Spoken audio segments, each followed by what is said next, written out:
Assalamu alaikum everyone and welcome back to another lecture and another playlist of the series we have started recently in which we are dealing with the syllabus approved by AGC for BS 7th semester English literature students. Okay, so today we are going to start with the literary theory. Okay, as we all know that literary theory is a very important subject and a very important field to deal with. Literary theory हमारे पास जो है वो एक lens के तौर पे काम करती है टू एनालाइज एनी वर्क. ठीक है, कोई भी लिटरेरी वर्क है उसको एनालाइज करने के लिए हमें लिटरेरी थ्योरी की ज़रूरत पड़ती है जिसकी बिहाफ पे हम एनालाइज करते हैं. थ्योरी बेसिकली होती क्या है? थ्योरी एक पॉइंट ऑफ व्यू होता है, ठीक है, या फिर हम कह सकते हैं एक स्कूल ऑफ थॉट होता है जिसमें बहुत सारे लोग कंट्रीब्यूट करते हैं. लाइक अगर हम अभी जो हम थ्योरी पढ़ेंगे दैट इज स्ट्रक्चरलिज्म, तो अगर हम इसकी बात करें तो इसमें बहुत सारे लोगों ने कंट्रीब्यूट किया. थ्योरी किसी एक पर्सन की नहीं होती. थ्योरी कलेक्टिवली एक स्कूल ऑफ थॉट होता है जो बहुत सारे लोगों के कंट्रीब्यूशन से डेवलप होता है. ठीक है, तो स्ट्रक्चरलिज्म की अगर हम बात करें, okay, coming towards the structuralism, हमारी जो फर्स्ट थ्योरी होगी दैट वुड बी स्ट्रक्चरलिज्म. हम स्ट्रक्चरलिज्म को सबसे पहले डील करेंगे क्योंकि जो सेकंड अपकमिंग थ्योरी है that would be post structuralism, और पोस्ट स्ट्रक्चरलिज्म को समझने के लिए हमें स्ट्रक्चरलिज्म को समझना बहुत ज़्यादा ज़रूरी है because they are interlinked with each other. Okay, structuralism, as we all know by the name, it is related to the structure. It is related to the structure of the text, structure of the literature, structure of all the things that we are going to study in a subject. ठीक है, अब वो subject में हम किसी novel को study कर रहे हैं, ठीक है, किसी ड्रामा को स्टडी कर रहे हैं, किसी पीस ऑफ पोइट्री को स्टडी कर रहे हैं, कुछ भी है, हमारे पास उसमें स्ट्रक्चर ऑफ द टेक्स्ट बहुत ज़्यादा ज़रूरी होती है अकॉर्डिंग टू स्ट्रक्चरलिज्म. ओके, अब हम अगर इसकी बात करें तो स्ट्रक्चरलिज्म एक ऐसी थ्योरी है जो 1950s में फ्रांस में स्टार्ट हुई. स्टार्ट कहाँ हुई? फ्रांस में. और उसके बाद ये जो है वो 1950s के बाद ये हमारे पास शिफ्ट हो गई, ब्रिटेन में आई इन 1970s. ठीक है, ये आगे जाके पॉइंट मेंशन्ड है, आप उसको देख लीजिएगा वहाँ पे. अभी के लिए 1950 फ्रांस में स्टार्ट हुई. एक इंटेलेक्चुअल मूवमेंट थी because intellectual means something related to the intellect of a person, यानी कि उसकी इंटेलिजेंस से, समहाउ उसकी इंटेलिजेंस से रिलेटेड, एक पर्सन की इंटेलिजेंस से रिलेटेड. अब इंटेलिजेंस से रिलेटेड कैसे ये मूवमेंट थी? ये तो related to the literary text है, तो इसमें ह्यूमन इंटेलिजेंस का क्या काम? बेसिकली इंटेलिजेंस से रिलेटेड इस तरह से है कि इस थ्योरी के आने के बाद लोगों के जो व्यूज़ थे, जो परसेप्शंस थे, ठीक है, about literature, basically about reading literature, reading या फिर एनालाइजिंग एनी वर्क, वो टोटली चेंज हो गए. तो व्यूज और perceptions are related to mind और इंटेलिजेंस ऑफ अ पर्सन. तो उनके व्यूज टोटली चेंज हो गए थे चीज़ों को लेके. ठीक है, किस तरह से रीड करेंगे या एनालाइज करेंगे एक टेक्स्ट को. तो ये हमारा बेसिक रोल था जो स्ट्रक्चरलिज्म ने प्ले किया था, being an intellectual movement. Okay, अब it focused on the structure of the literary text. जैसा कि मैंने पहले मेंशन किया कि स्ट्रक्चरलिज्म फोकस करता है लिटरेरी टेक्स्ट के स्ट्रक्चर पे. They said no literary text can be written without structure. Structure के बगैर लिटरेरी टेक्स्ट लिखा नहीं जा सकता, ऐसा कहना था स्ट्रक्चरलिस्ट का. कि वो कहते थे आप अगर एक पीस ऑफ पोएम भी लिख रहे हो तो आप उसमें भी एक स्ट्रक्चर को फॉलो करोगे तभी जाके आप उसको कंप्लीट सही से लिख सकते हो. ओके, अब अगर हम स्ट्रक्चरलिज्म के पॉइंट ऑफ व्यू को एक लाइन में एक्सप्लेन करें तो हम कह सकते हैं कि स्ट्रक्चरलिस्ट ये कहते थे कि things can not be dealt in isolation. ठीक है, चीज़ें जो हैं वो आइसोलेशन में नहीं समझी जा सकती। आइसोलेशन का क्या मतलब है? लोनली या अलोन, ठीक है, कि अकेले में चीज़ों को नहीं कंसीडर किया जा सकता। ओके, अकेले में कंसीडर करने से क्या मुराद है? अब यहाँ पे हमारे पास एक इम्पॉर्टेंट क्वेश्चन ये भी डेवलप होता है, ठीक है, इसको भी हम देखते हैं।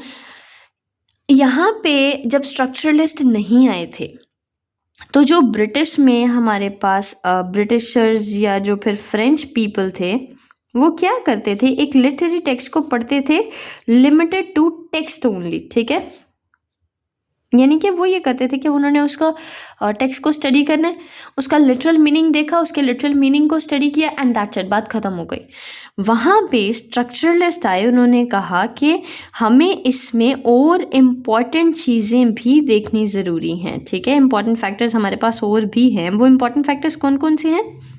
ऑथर का बैकग्राउंड, सोशियो पॉलिटिकल हिस्ट्री, जिस टाइम में वो नॉवल, वो पोइट्री, वो स्टोरी लिखी गई है उस टाइम में सोशियो पॉलिटिकल हिस्ट्री क्या थी, and inspiration of the author, के ऑथर ने एक वर्क लिखा कहाँ से, कैसे इंस्पायर होकर लिखा, वो भी एक ज़रूरी चीज़ थी, ठीक है। तो हमारे पास ऑथर का बैकग्राउंड, उसकी सोशियो पॉलिटिकल हिस्ट्री, इंस्पिरेशन और भी ऐसे बहुत सारे एलिमेंट्स जिनको कंसीडर किया गया while studying an literary piece, और उसमें ये कहा गया कि इन चीज़ों के बगैर आप किसी भी चीज़ को आइसोलेशन में स्टडी नहीं कर सकते। यानी कि आपको उसके आइसोलेशन में स्टडी ना करने का मतलब है उसके जो एब्स्ट्रैक्ट आइडियाज़ हैं, ठीक है, ग्रेटर जो एब्स्ट्रैक्ट आइडियाज़ हैं उन आइडियाज़ को भी साथ में डील करना पड़ेगा इन चीज़ों को समझते हुए, ठीक है। तो ये चीज़ हमारे पास इम्पॉर्टेंट आ जाती है। उसके बाद हम ये कहते हैं कि स्ट्रक्चरलिस्ट कहते थे कि structure gives knowledge about organising experience, कि हम चीज़ों को ऑर्गेनाइज कैसे करेंगे, एंड परसीविंग द वर्ल्ड। अब यहाँ पे जब आए ना तो स्ट्रक्चरलिस्ट कुछ ज़्यादा इंटेंसली उस चीज़ को ना हाईलाइट कर रहे थे एंड मोटिवेट कर रहे थे, which was not suppose to be like that. तो ओके, इसको आगे डील करते हैं। तो बेसिकली इनको इस चीज़ की वजह से ना बहुत सारी ऑपोजिशंस भी फेस करनी पड़ी इस चीज़ की वजह से, क्योंकि फ्रेंच और जो ब्रिटिशर्स थे वो पहले क्या करते थे, सिर्फ टेक्स्ट पढ़ते थे, उनका काम जो होता था वो हाफ ही होता था, यानी कि उनका काम शॉर्ट टाइम में ही कंप्लीट हो जाता था। लेकिन जब स्ट्रक्चरलिस्ट आए उन्होंने कहा कि आपको ये सारे फैक्टर्स भी स्टडी करने। जब उन्होंने इन सारे फैक्टर्स को हाईलाइट किया तो वहाँ पे स्ट्रक्चरलिस्ट का इस पॉइंट ऑफ व्यू की वजह से उन सब का काम बढ़ गया, because they have to study the historical background, they have to study the socio political background, the inspiration of the author, ये सारी चीज़ें उनको साथ में स्टडी करनी थी, तो उनका काम बढ़ा। दैट्स वाई स्ट्रक्चरलिस्ट को एक ऑपोजिशन भी फेस करनी पड़ी, ठीक है। और स्ट्रक्चरलिस्ट ये कहते थे कि हम सिर्फ मीनिंग तक रिलेटेड नहीं रहेंगे, लेकिन हम इसके कॉन्टेक्स्ट की भी बात करेंगे, जो कि हमारा मेन पॉइंट है स्ट्रक्चरलिज्म का, ठीक है। आई होप यहाँ तक चीज़ें क्लियर हैं। मूविंग फॉरवर्ड, स्ट्रक्चरलिज्म हमारे पास फर्स्ट टाइम हमने रोनाल्ड बार्थ के वर्क में देखी थी। अब रोनाल्ड बार्थ एक ऐसा फिगर हैं जो स्ट्रक्चरलिस्ट भी थे और ये एक पोस्ट स्ट्रक्चरलिस्ट भी थे। अब यहाँ पे कंफ्यूजन आ जाती है कि एक बंदा एक ही टाइम पे दोनों कैसे हो सकते हैं। तो बेसिकली स्ट्रक्चरलिस्ट जब ये थे, इन्होंने स्ट्रक्चरलिज्म के वर्क को किया, लेकिन जब स्ट्रक्चरलिज्म से डेविएट होके लोग पोस्ट स्ट्रक्चरलिज्म की तरफ गए तो इनको रियलाइज़ हुआ कि मेरा वर्क जो था स्ट्रक्चरलिज्म पे वो भी ऑथेंटिक नहीं था। तो इन्होंने एक न्यू वर्क मेंशन किया जिसमें उन्होंने पोस्ट स्ट्रक्चरलिज्म की बात की। इस चीज़ को हम डील करेंगे पोस्ट स्ट्रक्चरलिज्म में। ओके, अभी के लिए रोनाल्ड बार्थ जो हैं उनका पहली बार उन्होंने ये स्ट्रक्चरलिज्म का कॉन्सेप्ट यूज़ किया, एंड उनके साथ साथ एक एंथ्रोपोलॉजिस्ट थे क्लॉड लेवी स्ट्रॉस, इन्होंने भी यूज़ किया। अब यहाँ पे मैंने जो बात पीछे आपको बैकग्राउंड बताया, कॉन्टेक्स्ट पूरा, कि वो ब्रिटेन में कब आई, 1970 में, और ऑपोजिशन कब फेस किया, 1980 में। ऑपोजिशन फेस करने की रीज़न क्या बनी, डबल्ड वर्क ऑफ पीपल, कि उनको काम ज़्यादा करना पड़ता था। दैट्स वाई वो जो थे वो अपोज करने लग गए स्ट्रक्चरलिज्म को। अब हम आ जाते हैं स्ट्रक्चरलिज्म के एक बहुत इंपॉर्टेंट फिगर की तरफ, फर्डिनेंड डी सेशोर। हम इनको स्ट्रक्चरलिस्ट नहीं कहेंगे, ठीक है, हम इनको स्ट्रक्चरलिस्ट क्यों नहीं कहेंगे, क्योंकि ये स्ट्रक्चरलिज्म के टाइम पीरियड में जो है इनका कंट्रीब्यूशन की बेस पे नहीं, हम सिर्फ इनके टाइम पीरियड की बेस पे कहेंगे कि ये स्ट्रक्चरलिस्ट नहीं थे। लेकिन अगर कंट्रीब्यूशन की बात आए तो Ferdinand de Saussure was the root figure of structuralism. ठीक है, जितना इन्होंने कंट्रीब्यूट किया स्ट्रक्चरलिज्म में उतना शायद ही किसी ने किया। उस टाइम पे जब स्ट्रक्चरलिज्म से पहले का टाइम पीरियड था, वहाँ पे लोग जो थे वो स्टडी किस चीज़ को करते थे, रूट्स ऑफ लैंग्वेज को। ठीक है, रूट्स ऑफ लैंग्वेज को स्टडी करते थे, उसके अलावा ओरिजिन को स्टडी करते थे।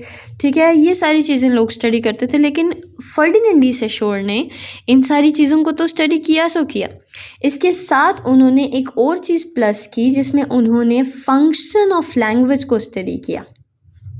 ठीक है, फंक्शन ऑफ मीनिंग को स्टडी किया कि एक लैंग्वेज का, यूजेज का, मीनिंग का हमारी लाइफ में क्या फंक्शन है, उसको स्टडी किया। ठीक हो गया। फर्डिनेंड डी सेशोर ने फंक्शन ऑफ मीनिंग से रिलेटेड 3 पॉइंट्स हमें दिए, जिनमें पहला पॉइंट है आर्बिट्रेरीनेस ऑफ मीनिंग, दूसरा पॉइंट है रिलेशनल प्रॉपर्टी और तीसरा पॉइंट है constitutive property of language. Arbitrariness of meaning का क्या मतलब है? आर्बिट्रेरी का मतलब होता है रैंडम। सेशोर कहते थे कि मीनिंग और लैंग्वेज का कनेक्शन रैंडम है। हम एक वर्ड डॉग जो है वो 4 लेगेड एनिमल के लिए ही क्यों यूज़ करते हैं? हम ये डॉग का वर्ड किसी बर्ड के लिए क्यों नहीं यूज़ करते? हमारा इस वर्ड का इसके साथ क्या कनेक्शन है? कोई लॉजिकल कनेक्शन या रीज़न हम यहाँ बिल्ड नहीं कर सकते, जस्ट बिकॉज मीनिंग का अपने वर्ड के साथ एक प्रॉपर आर्बिट्रेरी रिलेशन है, एक प्रॉपर रैंडम रिलेशन है। This is all about the choice of an individual, जिसने उस चीज़ को चूज़ किया और उस चीज़ को नाम दिया, वो उसकी बेस पे था, उसके माइंड की बेस पे था। That's it. तो आर्बिट्रेरीनेस का मतलब आ गया रैंडम मीनिंग। ठीक है, उसके बाद relational property. Relational property of language से मुराद है कि हम किसी भी चीज़ को समझने के लिए उसको in relation to other things समझते हैं। ठीक है, उसमें हम दूसरी चीज़ों का रिलेशन स्टडी करते हैं उसके साथ। लाइक हम एडजॉइनिंग वर्ड्स की बात करते हैं। एडजॉइनिंग वर्ड्स वो वर्ड्स होते हैं जो सिमिलर इन फंक्शन होते हैं। ठीक है, और सेम ग्रामेटिकल मीनिंग भी उनके होते हैं, लेकिन बस वर्ड्स डिफरेंट होते हैं। फॉर एग्जाम्पल हट, होवल, शेड, हाउस, पैलेस, इन सारों को अगर ऐसे कनेक्ट करें, मेरे पास जगह नहीं थी, मैंने इस वजह से ऐसे लिखा। अब इसको एक लाइन में जब लिखेंगे तो ये एक चेन बनती है। ठीक है, एडजॉइनिंग वर्ड्स की, ऐसे वर्ड्स की जिनका फंक्शन सिमिलर है। इन सारे वर्ड्स का फंक्शन एक ऐसी चीज़ को डिनोट करना है जिसमें हमें स्टोरेज की जगह मिलती है बेसिकली। ठीक है, और इनका ग्रामेटिकल मीनिंग भी सेम है। हट भी हम झोंपड़ी को कहते हैं, होवल भी समहाउ झोंपड़ी को कहते हैं, उसके बिगर वर्जन को हम शेड कह देते हैं, शेड के बिगर वर्जन को हम हाउस कह देते हैं और उसके बिगर वर्जन को हम पैलेस कह देते हैं। तो इन सब का आपस में जो रिलेशनशिप है, उस रिलेशनशिप की बेस पे इन्होंने एक चेन बनाई और इस चेन को हम कहेंगे पैराडिग्मेटिक चेन। तो this is the relational property of language, जिसमें हम रिलेशंस डेवलप करते हैं लैंग्वेज से रिलेटेड और उसके बाद उनको समझते हैं। नेक्स्ट हमारे पास है कॉन्स्टिट्यूटिव प्रॉपर्टी ऑफ लैंग्वेज। इसका मतलब है कि लैंग्वेज क्या है, कॉन्स्टिट्यूट्स आवर वर्ल्ड। ओके, इसको भी अभी जस्टिफाई करते हैं। लैंग्वेज हमारे वर्ल्ड को कैसे कॉन्स्टिट्यूट करती है। If I am talking to you people about a terrorist, okay, I said that I saw a terrorist in the movie. अब ये जो वर्ड टेररिस्ट है, इससे आप सबके माइंड में एक इमेज क्रिएट हुआ होगा। ऑब्वियस सी बात है, एक इमेज क्रिएट हुआ होगा, एक ऐसा पर्सन जो कि लाइक जिसने चीट किया किस पे, अपनी कंट्री पे, और एनिमीज के साथ जाके मिल गया। ठीक है, तो एक ऐसा पर्सन जिसने चीट किया अपनी कंट्री पर एनिमीज के साथ जाके मिला। और अगर मैं मूवी की बात कर रही हूँ तो आपके माइंड में एक ऐसा पर्सन आएगा जैसे मूवीज़ में टेररिस्ट को पोर्ट्रे किया जाता है, वो सर पे रुमाल बांध के और मुंह कवर करके और पॉकेट के पास पिस्टल्स लगा के और वो बॉडी सूट वगैरह पर, ये सारी चीज़ें करके आपके दिमाग में एक प्रॉपर इमेज आएगा, ठीक है। अब मैंने जब टेररिस्ट की बात की, मैंने आपके सामने एक ऐसा बंदा तो लाके खड़ा नहीं किया ना जिसके मैंने सर के ऊपर कपड़ा बांधा हो, जिसने जो है वो बॉडी ऐसा ड्रेसिंग किया हो जिससे वो टेररिस्ट लग रहा हो। मैंने क्या किया, मैंने सिर्फ और सिर्फ एक वर्ड बोला। इस वर्ड ने कॉन्स्टिट्यूट किया हमारे पूरे के पूरे कॉन्सेप्ट को, ठीक है।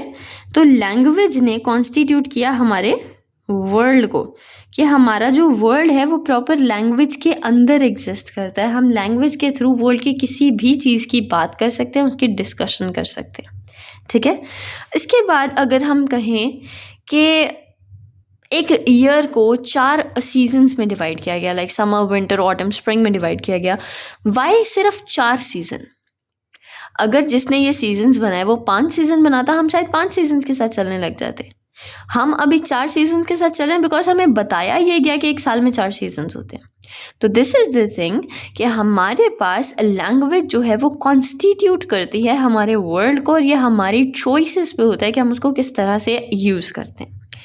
ओके, अब फर्डिनेंड डी सोशर के 2 इम्पॉर्टेंट कॉन्सेप्ट्स और थे, लैंग एंड पैरोल।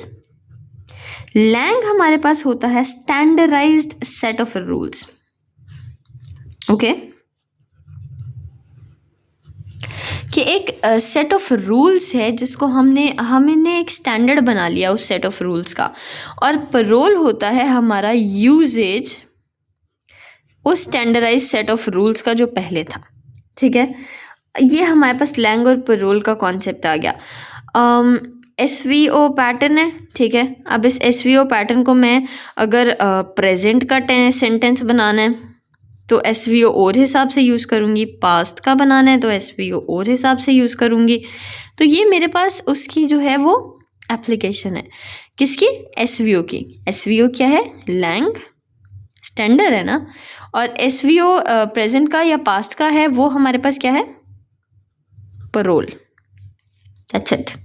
ये है हमारे पास स्ट्रक्चरलिज्म की बेसिक थ्योरी, जिसमें ये कहा गया कि things can not be dealt in isolation, और चीज़ों को समझने के लिए हमें कॉन्टेक्स्ट समझना पड़ेगा, उसके हिस्टोरिकल बैकग्राउंड को कंसीडर करना पड़ेगा। और फर्डिनेंड डी सोशर हमारे की फिगर हैं किस चीज़ के? स्ट्रक्चरलिज्म के। इन्होंने हमें रूट्स प्रोवाइड की थी स्ट्रक्चरलिज्म की। So yeah, this was all about structuralism. I hope you found this video useful, and if you find this video useful, just hit the bell icon so that you can never miss any update from the upcoming sessions and the videos, because it's gonna be a very useful session for you. Yeah, I'll see you in the next video. Till then, stay safe. Bye bye. Thank you for watching.